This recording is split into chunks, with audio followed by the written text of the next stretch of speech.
Pemirsa, baru-baru ini Pengadilan Negeri Tebing Tinggi memutuskan vonis 6 bulan penjara terhadap dua terdakwa Saiman Siahaan alias Aan dan Rudi yang sebelumnya dituntut 4 tahun penjara oleh Jaksa Penuntut Umum JPU. Kedua terdakwa dinyatakan bersalah dalam kasus pemalsuan dokumen terkait akta perusahaan. Namun, vonis tersebut jauh lebih ringan dibandingkan tuntutan awal JPU yang memicu reaksi keras dari pihak korban. Kasus ini bermula dari dugaan pemalsuan akta otentik nomor 10 tahun 2019 yang mencantumkan informasi palsu mengenai pemindahan hak saham PT Anugrah Makmur Jaya, sebuah perusahaan kelapa sawit. Korban Ahmad Arifin Nasution dan Yusdi Haryanto menegaskan bahwa mereka tidak pernah melakukan penjualan saham seperti yang tercantum dalam akta tersebut. Tanda tangan mereka diduga dipalsukan dan akta tersebut digunakan oleh terdakwa Rudi untuk meminjam uang sebesar 600 juta rupiah dari Bank BRI atas nama perusahaan.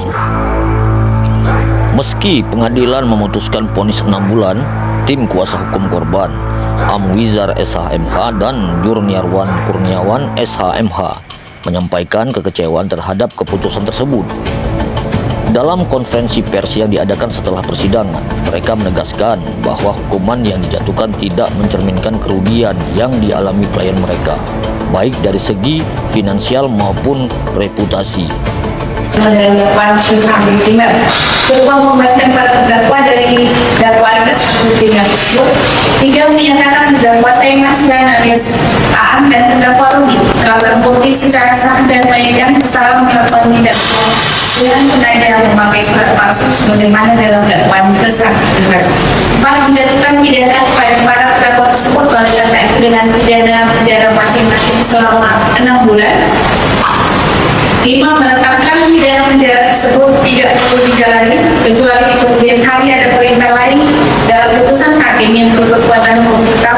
Para terdakwa dinyatakan telah terbukti secara sah dan meyakinkan bersalah melakukan suatu tindak pidana sebelum masa percobaan selama 1 tahun berakhir. 6. Menetapkan masa ulangi 6. Menetapkan barang bukti berupa fotokopi legalisir 1 set akta nomor 10 tanggal 13 November 2019 tentang berita acara rapat PT Anugrah Makmur Jaya, fotokopi legalisir 1 set akta nomor 10 tanggal 13 November 2020 tentang berita acara rapat untuk pemegang saham, 1 set asli minuta akta berita acara rapat PT Anugrah Makmur Jaya nomor 10 tanggal 13 September 2019, 1 set akta minuta akta pemindahan saham nomor 9 tanggal 13 November 2019, 1 set asli minuta akta pemindahan hak atas saham nomor 08 tanggal 13 November 2019, 1 set asli minuta akta pemindahan hak atas saham nomor 09 tanggal 13 November 2019, 1 set asli minuta pemindahan hak atas saham nomor 06 tanggal 13 November 2019 yang dibuat di hadapan langsung presiden dari SHMK dikembalikan kepada penuntut umum untuk digunakan dalam berkas perkara atas nama Hendra Skandani SHMK. 7. Membebankan para terdakwa membayar biaya perkara masing-masing sejumlah Rp2.000.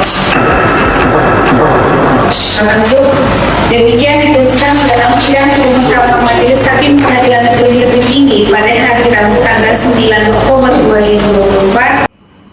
2024. Bisa Bapak jelaskan? Oke. Bahwa sebelum saya jelaskan, saya tanggapi tentang pernyataan daripada pengacara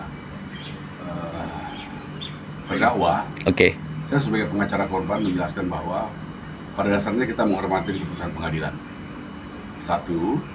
Yang kedua, intinya saudara terdakwa yaitu saudara Saiman Siahaan dan Rudi sudah dinyatakan bersalah. Soal hukumannya itu kita serahkan kepada majelis hakim yang memeriksa dan mengadili perkara itu. Nah, sebagai warga negara kita kan wajib menghormati apapun putusan pengadilan.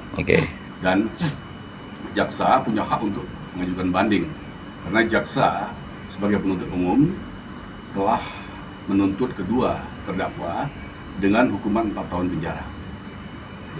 Nah, terkait masalah adanya statement dari penasihat hukum yang bersangkutan yang mengatakan bahwa akte nomor 10 itu bukan akte palsu. Mm-mm. Memang bukan akte palsu, karena akte itu diproduksi oleh notaris secara sah, tapi isinya yang palsu. Oke. Makanya jaksa mengajukan tuntutan 266. Di pasal 266 tegas dikatakan bahwa para terdakwa menempatkan keterangan palsu ke dalam akte otentik. Kan itu tuntutan jaksa. Oke ya. Oke. Dakwaan jaksanya ya. Nah, apa yang dikatakan bahwa menempatkan keterangan palsu ke dalam akte otentik? Frase akte otentik di situ adalah akte itu memang otentik, memang asli, tapi isinya yang tidak benar.